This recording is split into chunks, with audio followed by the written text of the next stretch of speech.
The thing with Annie Duke is that she's sort of intimidating. I mean, before you meet her, of course. Because here's a rundown of her accolades. She's a poker champion who's won millions of dollars at the table. She's Ivy League educated. She's the best-selling author of Thinking in Bets. She wrote How I Raised, Folded, Bluffed, Flirted, Cursed, and Won Millions at the World Series of Poker. She works with the actor Don Cheadle with Ante Up Africa. She's a decision-making maven. In her new book, How to Decide, Simple Tools for Making Better Choices, is out now, and it is brilliant. And when you do this kind of thing, you like to dig in and learn a little bit about these people. Am I right? Oh my gosh! I feel like maybe you're a little bit of a stalker. Well, in a way, she has a point, because that's what we do here. I'm Brendan O'Mara, and this is the Creative Nonfiction Podcast.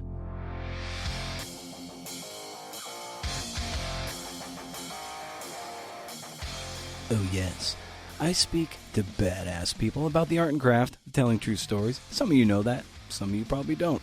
Welcome if you don't. Grab a beer. And with Annie's book, and I don't say this lightly, it's an important book to read, because what is more fundamental to living life than making decisions? And what it is, or what is so important, if I have to say there's one takeaway of the myriad takeaways, it's this.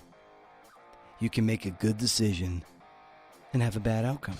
Likewise, you can make bad decisions and through dumb luck have a good outcome, and then misattribute your good outcome to a great decision. This book matters.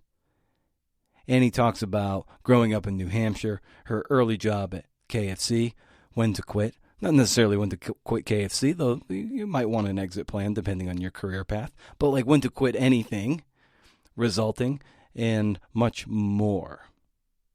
You'll want to head over to BrendanO'Mara.com for show notes and to sign up for my monthly newsletter where I share reading recommendations, podcast news, and even host a virtual CNF and happy hour where we get a drink, talk shop, just hang out. And there's other creative things I have in the works to deal with that. We had a really great inaugural one for the November gang. I hope more people join for the next one. Tell your friends. Once a month, no spam. Can't beat it. Please link up to the show. You can tag us on social media at CNFPod. You might also want to tag at Annie Duke on Twitter as well, and visit her website, annieduke.com, to get more familiar with the incredible work she's doing around the art and science of making great decisions. So let's do this, man. Here's Annie. Ooh. Oh my gosh, that's great. That's not the question I was expecting. Okay, so basically, it was, so I wanted to say times were different back then. So I grew up in New Hampshire, in Concord, New Hampshire, actually, which is about an hour and 15 minutes outside of Boston. And nowadays, I feel like we kind of think about, just hopping in the car and going somewhere that's like an hour away is like a nothing trip. Like, obviously, you would totally do that. But for some reason, like when I was growing up, it was a big deal. I mean, Manchester, which is another city that's a little bit closer to Boston, is about 20 minutes from where I lived. And we really didn't hardly go there.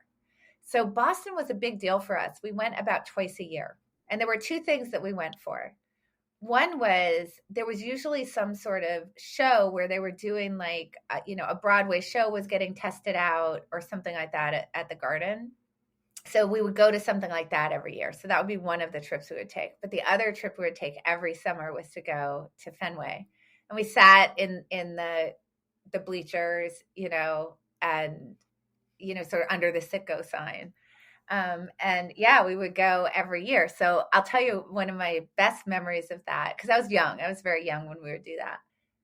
We went on the day that you were supposed to fill out your vote for the All-Star game. And my brother's was a really big sports fan, and he was also older than I was. So there were lots of reasons why he would have been following this more than me. So on my ticket for catcher, I put down Thurman Munson. I think because like I liked his name or something, I was young. I think I Yep. liked his name or I recognized the name or I mistakenly thought that he was on the Red Sox. So I filled out my ballot and then my brother just like in horror, like berated me and said, how could you do that? He's a Yankee. You can't do that. That's so horrible. Like the dreaded enemy. Yep. But obviously, I'd already filled out my ballot, so I cast my vote for Thurman Munson. I guess somewhat accidentally, but that was actually the year that he died. And then I was like, see, now I feel good that I voted for him. By the way, I just one thing I want to say about Fenway, which is so fun, is it's like probably the only baseball park where you can get pretty good clam chowder. So my father was a school teacher, and the school that he taught at for the first probably maybe 6 or 7, 8 years of my life didn't have any kind of summer program to offer him. So, he got a pretty good salary, but, normally he would have wanted to supplement that during the summer because, teachers don't get paid a whole lot. So the way he supplemented it was during the summers, he would work at Howdy Beef and Burger. And so what is Howdy Beef and Burger, you might wonder? It was like the New England had some of these Howdy Beef and Burgers that were really like a McDonald's.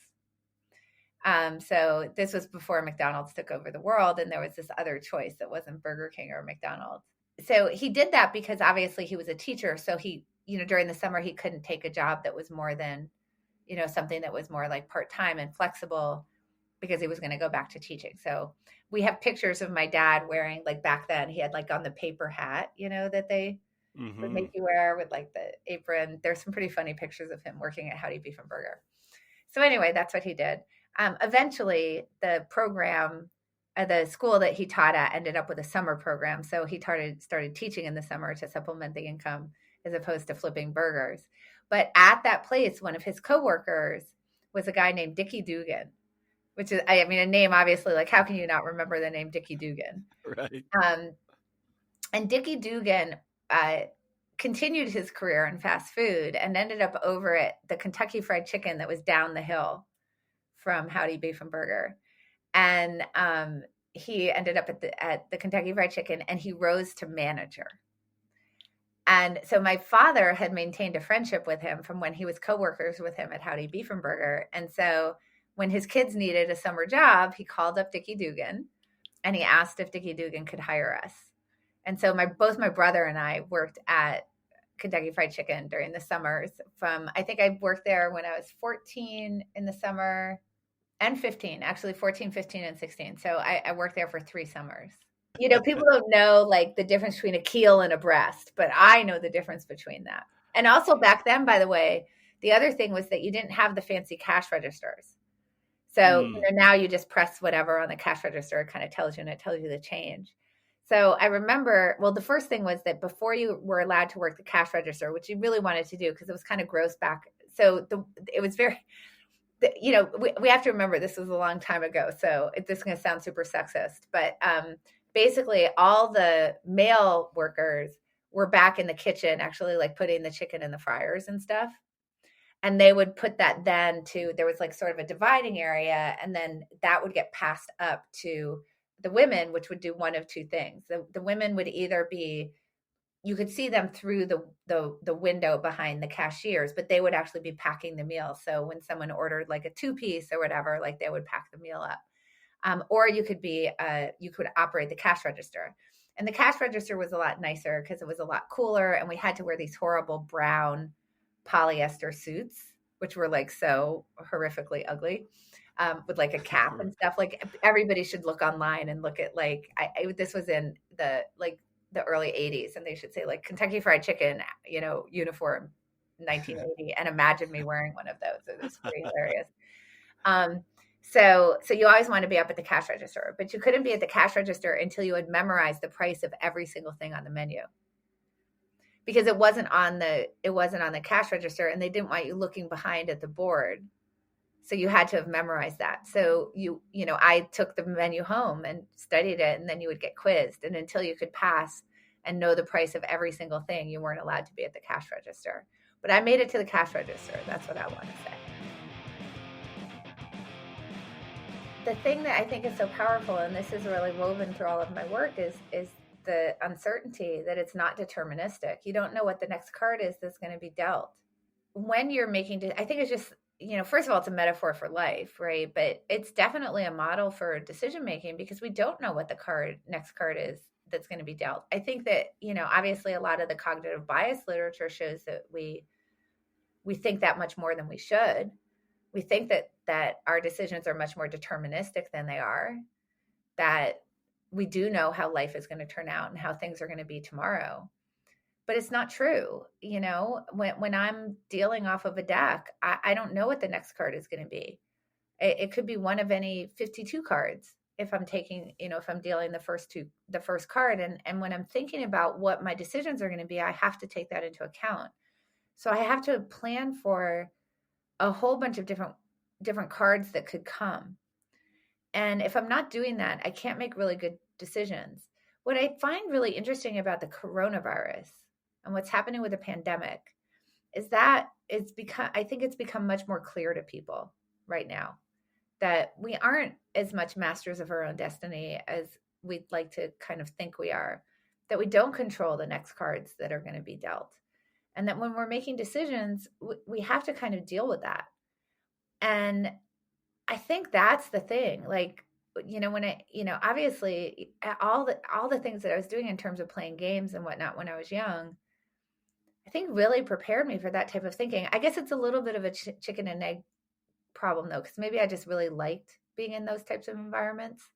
And that's what attracted me to it. Or maybe they taught me how to deal with those types of environments. I guess we're not going to know that, but I think that's really the thing that was so attractive to me about it. So in this new book, I have a whole chapter 7, that's dedicated to analysis paralysis and how to overcome it.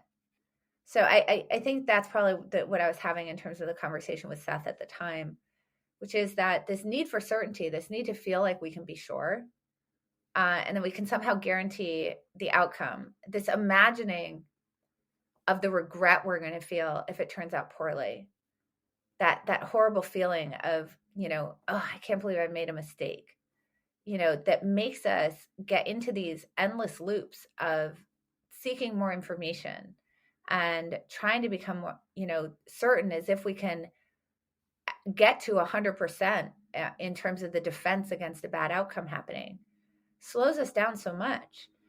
And of course you can't do that. Even if you get yourself to where 90% of the time you think you're going to get a good outcome, 10% of the time you're going to get a bad one. And that 10% of the time is going to happen. You don't know when it will happen, but it's going to happen 10% of the time. And the fact that we, first of all, try to defend against that, right, really slows us down. But the other thing is that the fact that when that 10% happens, we automatically think that the decision was stupid. Right. And we shouldn't have made it, is, I think, one of the biggest problems that we have as decision makers, because we can imagine that feeling so clearly. And so then we want to get from 10% of the time we're going to have a bad outcome to 5%, to 3%, to 2%, to 1%.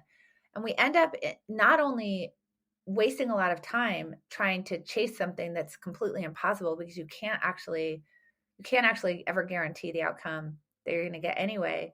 But also, I think we cause ourselves so much anxiety before we make the decision, and anxiety about that feeling of, what if I get it wrong? If wrong is defined by, the queen of clubs hitting, just a bad outcome, like I don't like my job that I just took. If that's the way we define wrong, we have a lot of anxiety trying to defend against that. And then there's just the lack of self-compassion, when it doesn't work out well, and the amount of beating ourselves up we do.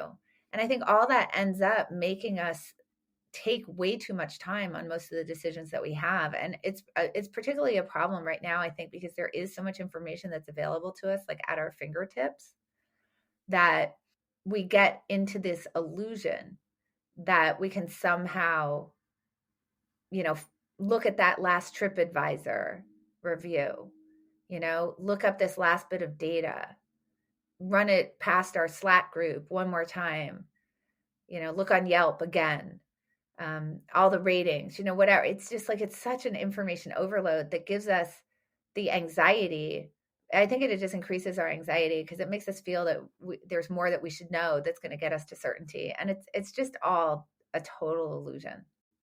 One of the best ways is there's kind of three big frameworks that you can use to think about how to get out of that kind of paralysis place where you're just like in this endless information seeking loop. So understand that there's something called the time accuracy trade-off, which is for most decisions, not all, but for most, if you take more time with the decision, you should actually make a more accurate decision. And by accurate, what I mean is that if you take less time, really what you're sacrificing by gaining some time is that you might increase the chances that you get an outcome that you don't like. That's basically what's happening, right? So the idea is if you take more time, maybe you can reduce the chances of getting a bad outcome. You can't guarantee that you don't, but you might be reducing that chance. So that would be if you slow down, but if you speed up, you might be increasing the chances that you get an outcome that you don't like. So that kind of gives us the first clue once we kind of understand that as to how you might speed your decision making up, which is to think about it from this frame. Let's say that I got a bad outcome. Is it really that bad? Let's think about an example like that. So, I'm sure that maybe you're one of these people. I don't know. But I'm sure somebody or many people who, when you go to restaurants with them, take like 15 minutes trying to order. And they're asking everybody at the table, what are you going to have? Right. Skip me, I'll go last. I still have to think about it. That's a good one. Yeah. And then when it finally gets to them, they're asking the waitress to like tell them every dish on the menu, It's just like, really? So it turns out that the average person takes, I think, something like 14 minutes with a menu, which is quite a long time. So this is something where they're really going through this like analysis paralysis, and you can see why. Like if they order their dish and it comes back and they don't like it, then they're like, I made a mistake. Why did I order that? That was so stupid. It's like, not really, because you don't have a time machine, and the thing you really would need is a time machine so that you could go see how the future version of you likes that food, and you don't have that. So maybe you shouldn't beat yourself up so much. But regardless of that, we can now think about this. Okay, so let's say that we did go fast, and the chances that we got a meal that we didn't like increased. Let's imagine we get a bad meal. How bad is it? And here's the way that we get to that. So, Brendan, let's say that we ate together and, you ordered something and it was yucky. It was really terrible. All right. So now imagine that I see you a year later. And I say, hey, Brendan, nice to see you. Haven't seen you in a year. Do you remember that meal that we had a year ago? You ordered that chicken. It was like really dry. You didn't even finish it. It was pretty gross. How much of an effect did that meal have on your happiness today? Okay, how about if I see you in a month and I say, hey, remember that meal we had a month ago and the chicken was pretty dry? How much of an effect did that have on your happiness today? And I'm imagining the answer would be pretty much the same if I saw you in a week. Yeah. So this is something I call a happiness test. And what it tells you is that decision that you're taking so long on, that you're having so much anxiety on, that you're saying everybody better go before me, and then you're quizzing the waitress on, even if you were to get a pretty bad outcome, it wouldn't matter one tiny bit. So if that's the case, then just don't take very much time on the decision. Sort the menu into here's some stuff that I like, here's the stuff that I don't like. Okay, I'm going to look at the stuff that I like, and I'm going to kind of flip a coin, or I'm going to go with my gut, or I'm going to spend very little time on that decision, because even if it turns out not to be very good, it just doesn't really matter very much. Okay, so that's one thing that you can think about, right? The next thing that you can think about is it may be something that, may have some impact, but you can ask another question, which is if the world isn't turning out the way that I had hoped, can I change my mind? Can I quit? Can I go do something else? Can I get off the path that I'm on? So this goes into the category of like what Jeff Bezos calls two-way door decisions. We have one-way door and two-way door decisions. And you're just asking, is it a door that I can walk back through? So what a good way to think about that is like a date is really quittable, right? If I go on a date with someone and I don't like it, I don't have to go on another date with them again. I can just quit. I can quit that person. I could even quit like in the middle of the date. I don't have to finish the date. I could say, oh, I'm sorry, I have an emergency. I have to go. The emergency being I don't like this date. But like marriage is obviously a much less quittable choice. It's hard to unwind that. Um, Trying a bunch of internships, pretty quittable. Getting a job where now you have, where you have financial responsibilities and whatnot. You can quit jobs, but it's a little bit more difficult to do so. you know, uh, Renting versus buying. Renting, it's pretty easy to get out of a lease. It's not as easy to get out of a house that you have bought. So when we sort of realize that something is more quittable, then we can really speed our decisions up. And this is true for both small decisions and big ones. And the reason why we can speed our decisions up is because you can kind of undo the bad thing that's happening. So if you take a small decision, people spend a lot of time trying to decide what to watch on Netflix because I think they're thinking like, oh, I'm going to commit to the show. Like I'm going to choose a show that maybe I have to watch the whole series. But instead, if you say, wait a minute, that's not true. I can just try the show. And if I don't like it, I can quit watching it after 15 minutes. Right. Same thing with reading a book. People actually, I wrote a piece where for something which was like, how do you decide what to read? And I said, well, the first thing I do is I realize I don't have to read the whole thing because I can just quit. If I don't like it, I can just quit. And I think that if people thought about that, first of all, for small decisions, because people do spend a lot of time trying to decide what to watch on Netflix or what to read, and they actually realize, wait a minute, if I don't like it, I can quit. And maybe the best information that I can get would be from actually just trying it out.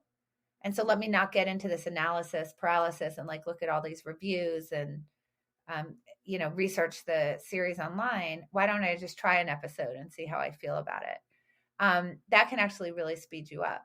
But that's true for big decisions as well. So people will get hung up on things like a college decision because they'll think about that as a 4-year decision. But once you start being quituitive in this way, and looking at the lens of quitting, through the lens of quitting, you realize, oh, wait a minute, 37% of people who go to college transfer in the first year to a different college. So instead of thinking about this as a final decision, let me sort of think about what's the cost to me to transfer, right? And can I bear that cost? So, it might be, maybe some of your credits don't transfer and you have to sort of think about what that cost is. Or maybe you're worried about, having to make new friendships. That would be a cost. Maybe the relocation, maybe maybe you're getting a scholarship at the school that you're at and you need to find out, could you get a scholarship at another school that you want to transfer to? But notice that it really changes the decision because instead of saying, I'm trying to make this decision, trying to figure out if I'm going to be happy at this place for the next 4 years, it's more, this is the college that seems right for me right now. But then I'm going to find out a bunch of information about whether it is the college for me, which I can't really know until I go there. And so let me actually think in advance about, the option to quit and go somewhere else and what the costs of that are. And now I can sort of figure out, is that a cost that I can bear? And that will generally speed your decision making up once you start looking at decisions through that lens. Basically set a decision deadline. What I mean by that is like, as an example, so let's take the problem of, we'll stick with stuff too long, right? So we have this sunk cost problem. And once we feel like we've got a lot of time invested in something, even when doing something else would be more fruitful, we'll very often sort of, as they say, chase good money after bad, right? Trying to sort of protect the resources that we've already spent on something, even though it's proving not to be fruitful. This is actually a problem for poker players a lot, because once they start losing in a game, it's very hard to get them to quit because they're trying to get their money back. And it doesn't matter so much that you're telling them this isn't a good situation for you to be in, and probably you're actually not winning. You're probably not going to win in this game because you're not playing very well or whatever. It's hard to get them to quit, which is really kind of in that sunk cost problem. So one of the things you can do is sort of set a deadline, which could be by time, or it could be by some benchmark, where at that point you will quit and you decide that in advance. So in poker, if I could say, I know that I won't play well after 6 hours. So no matter what's happened after 6 hours, I will quit. Or I could say, I know I'm not going to play well after I lose a certain amount of money. And so after that certain amount of money, I will quit. And you can do that with decisions as well. Like, if I have a kid who's going to take piano lessons, I don't really want them to quit after half a lesson, because they don't know enough about, they're not going to have enough information to know whether they really like the piano lessons. But what I would want to think about is, how many lessons do I think it will take before it's reasonable for them to quit? And just sort of set that deadline. So you want to sort of set these deadlines on yourself, and then say, under what circumstances would I say that it's okay to quit? So you can sort of set up signposts for yourself. If there's certain signals happening in the world, under those conditions, I would definitely quit. So this allows you to anticipate the dip, right? Because as you're thinking about that and you're saying, what are the things that might make my quitting decisions really bad?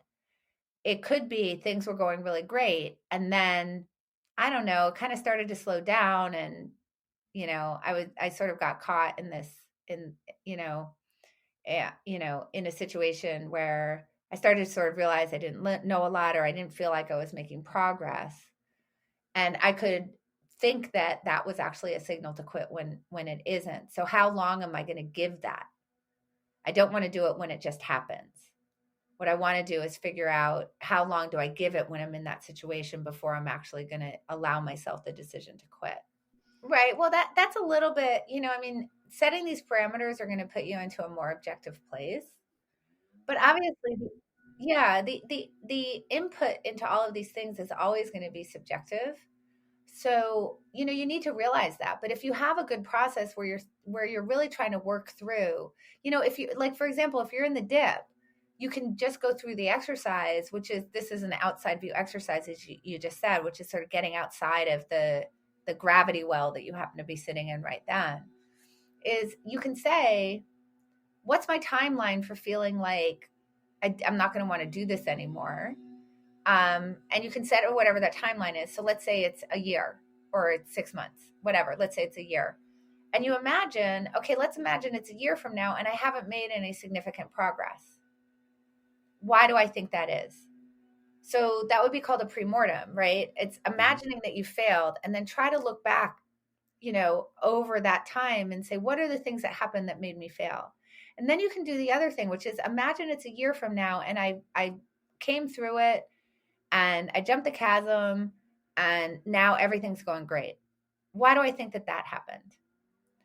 So the first thing is called a premortem. So we do a lot of postmortems where we'll look after the failure and say, why did that happen? This is doing that before you've actually failed, so that you can do something about it. And the other one is called a backcast, which is standing in a positive future where you've succeeded and you've worked your way through it. And now you're looking back to figure out why. So now, once you have those two kind of sides of the puzzle, you can put them together, and that gives you a pretty complete view of what the possibilities are for that year.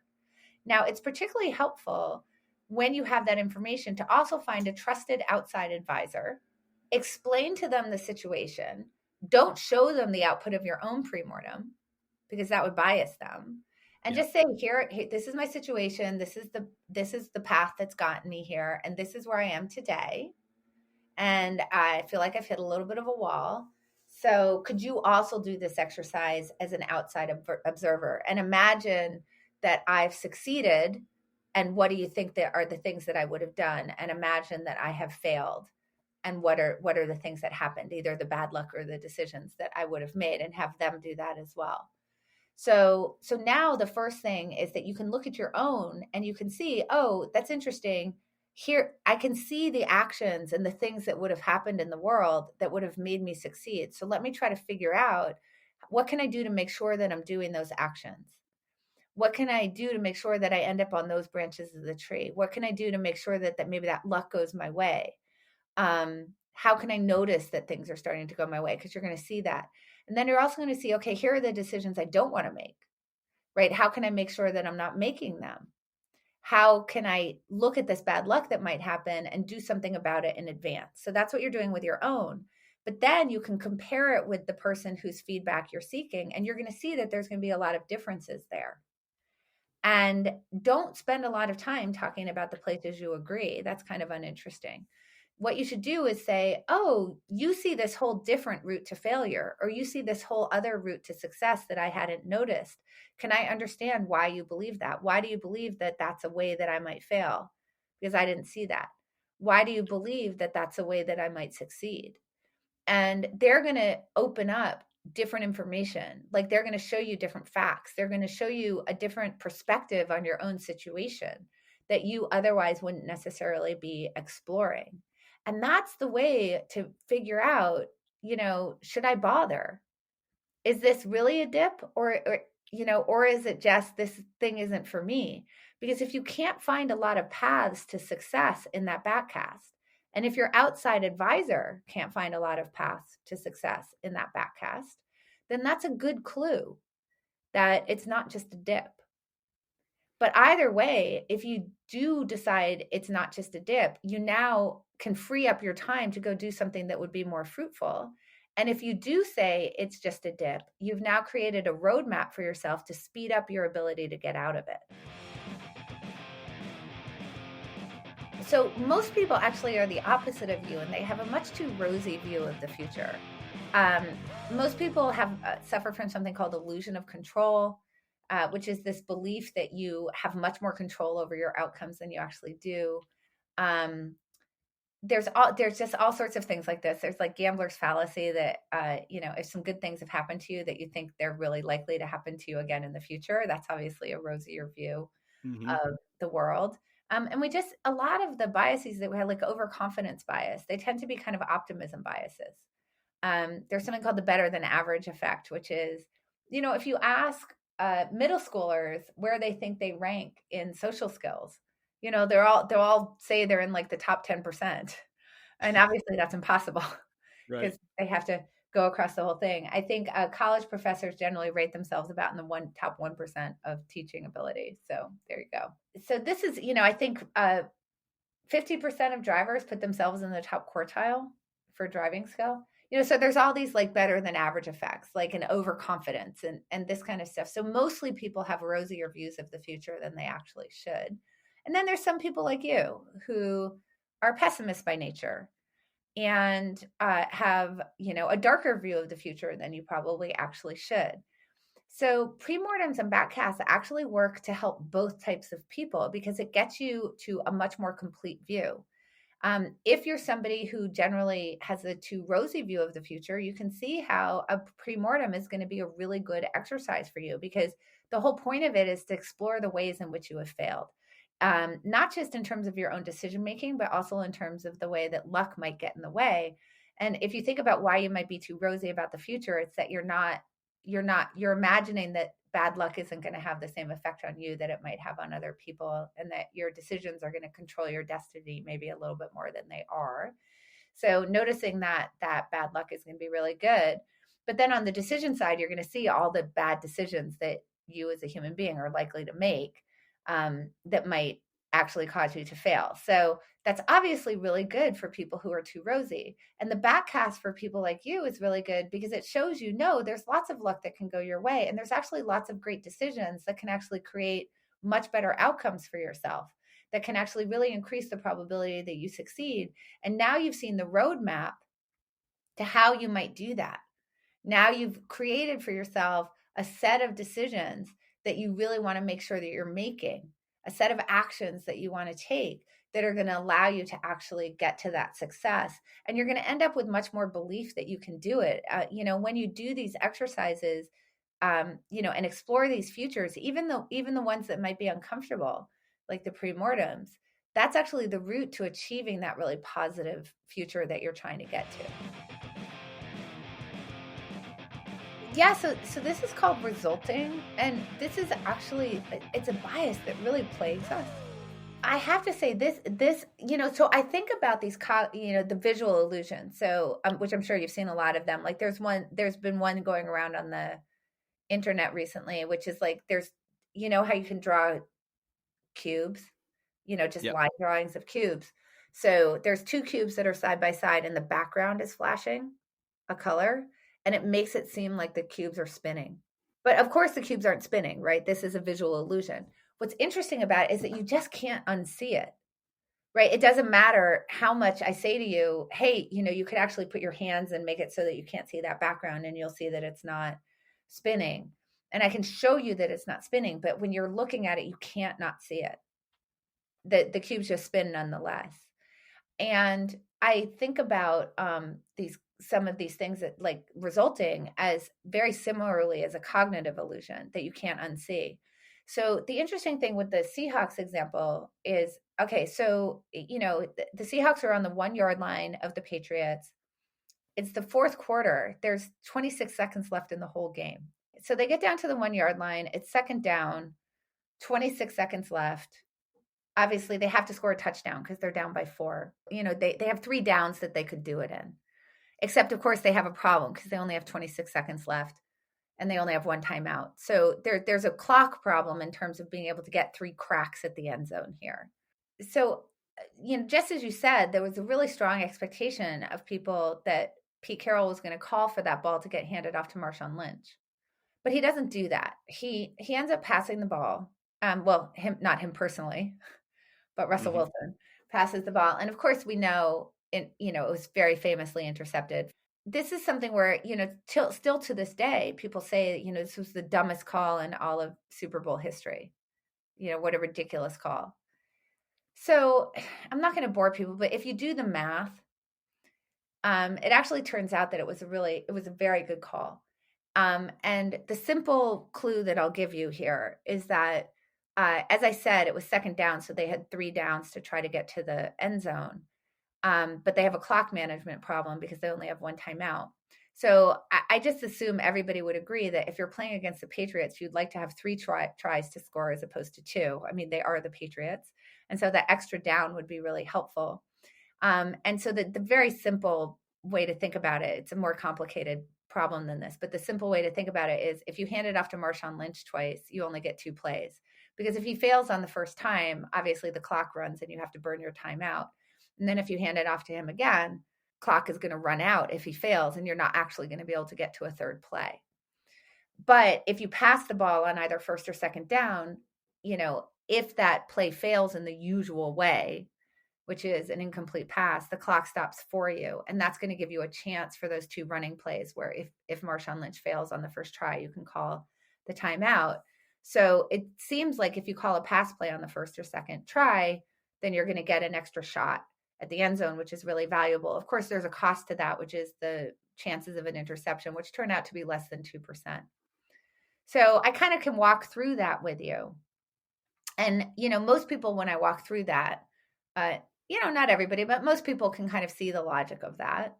And they can see that maybe it wasn't the worst call in Super Bowl history. But then when I actually query them on it, they say, yeah, I understand that. But I still think it was the worst call in Super Bowl history. And it's like, what is going on there? Because I just explained to them what the math was. And if I do the thought experiment with them and I say, well, let me ask you this. What if the ball had been caught for the game-winning touchdown? Then what would you think? And then they say, well, that would have been the best call in Super Bowl history. Took guts, right? Bold call. That would be amazing. And I'm like, well, you understand the decision was the same, either way. And they can't quite get their mind around that in the same way that you can't help but see that cube spin. So I really think about these like in the same category. And I would say like that, it's one of the biggest problems, because if you want to learn from your experience, then you have to actually understand what your experience has to tell you. And trust me, there's a billion places in your life where you're misjudging Pete Carroll's play, but it's like your own decision that you're misjudging and you're taking the wrong lessons from it. I mean, this is, obviously this is a topic that I go pretty deeply in and thinking in bets, but I actually open the very first chapter in How to Decide is just a lot of tools for how do you think through this problem and start reducing the impact of resulting in your own life so that you don't end up making these kinds of errors and you can kind of unsee that spinning cube a little bit better. Yeah, absolutely. I mean, this is what it comes down to, Brendan. There's 2 things that determine how your life turns out last time I checked. Luck, which by definition you can't do anything about. It's a force that acts upon you. That's just definitionally true. And the quality of your decisions, right? Like I can't control who I was born to, or where I was born or when I was born, or I can't control how tall I ended up being. That's just not something that's in my control. Uh, I could have been born in the 1600s. Obviously my life would have been really different then. Instead of being able to own property, I think I would have been property then. I'm pretty sure. I think that Right. women weren't allowed to own property, and then in some places they were property. So obviously it's really different that I was born in a time when, by the time I was an adult human, the kinds of things that women were allowed to do, the spaces that women were let into was really, really different. That obviously had nothing to do with me. So that's not it has a huge influence on my life, but it's not anything that I had any control over. What I have control over is the quality of my decisions. So when we think about how does your life turn out? And the fact that there are two factors in that, there's only one of those two factors that I can do anything about. So from my perspective, you should be really, really hungry, like dedicated, like this should be your sole focus in life, is to improve the quality of your decisions, because it's the thing that you can actually control. It's the thing that you can actually get better at. I can't get better at luck. I don't even know what that means. I can get Right. better at my decision making. And that is going to have a cumulative effect over time, which is going to allow you to have better outcomes. So I live this. I write books on it. This is what my work is in terms of my business life. And then I co-founded a nonprofit called the Alliance for Decision Education, which is trying to bring decision education into K through 12 curricula, for just this reason. Because I think that if children were taught how to make better decisions, if this was a skill that we were really delivering to our kids, their lives would be better and society would be better off for it. So I'm very passionate about this.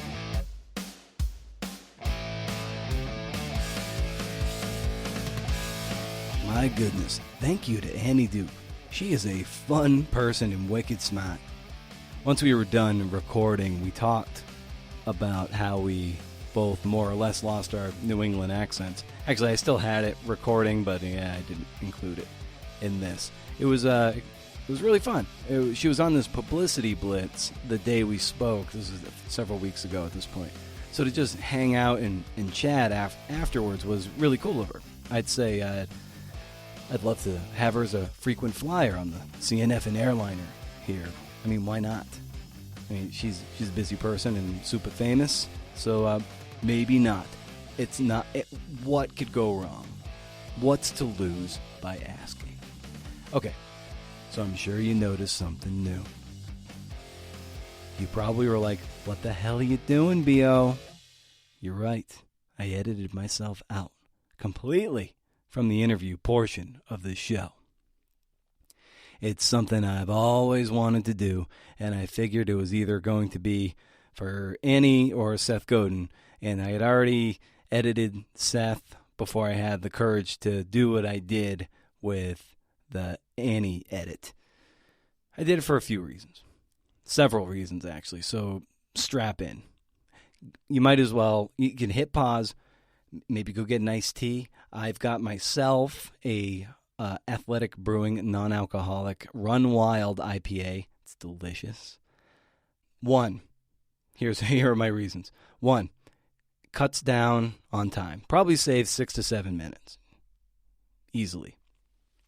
2, puts more focus on the guest, obviously. 3, I think you're smart enough to infer the question I ask based on the answer the guest gives. 4, hosts talk too much during the interview portion. I have a decent shot clock around this. I try not to speak for more than 30 seconds when I'm asking a question. But many hosts annoy the hell out of me by how much they talk, because they think they want to hear themselves talk. Like, I've grown very, very, very sensitive to how long interviewers ramble, how they ask a question and then keep rambling, and then basically answer the question for the guest, and then by the time they're done rambling, have started to ask an entirely different question than the one they started with. drives me crazy. There's a rant. 5, you're here for the guest. On this show anyway, this is a guest-driven show. So, I'm not Marc Maron, of course, though this postscript is Maron-esque, but I like to think that I have the decency at this point to respect your time enough to put it at the end of the show, so now I'm not in the way anymore. You know, when I put this ranty thing at the start of the show, which even as short as maybe 6 weeks ago, this would have been at the front, and it would be like that guy who corners you at a dinner party when you're on your way to the bar. You can't get away from him, and you can see the bar. It's right over there, and all you want is a damn refill. But Brendan's introduction has pinned you to the wall, and you feel sort of rude to hit the skip ahead button. So you just go to the bar, and you hit the skip bar anyway.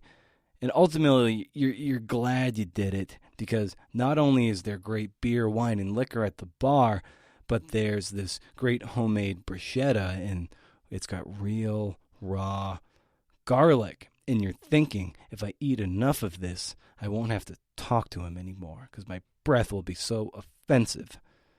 Right? And in any case, another thing, I'm very, very guilty of this. When I think I've asked a good question, and I know at this point that I ask good questions, like, shit, like I should know. Damn, come on. Been doing this long enough. I want you to, like, it's like if I ask a good question, I wanted you to hear it. And when the guest says, oh, that's a great question, I don't edit that out. I mean, sometimes I do, but I usually don't. I don't edit it out because I'm so insecure that I want you to know that the guest thinks I'm smart or some shit. So it kind of like validates your time that you're spending, like, oh, that person who's really smart and cool and awesome, they're like, whoa, they thought Brendan said something really smart, so okay, my time is worth this. So anyway, I just cut myself out of the equation. I might keep doing this. I might refine it with a little extra music here and there just to change it up. You know, same punk metal music as to bridge where I would be normally asking a question. Got to stay on brand, man. But I'm happy with the risk I took and how it turned out. I'd love to know what you think. In the meantime, I've already cracked open a nice non-alcoholic IPA, which I love, and I'm just gonna tell you, it's a magical world out there, CNFers. Let's go exploring. See ya.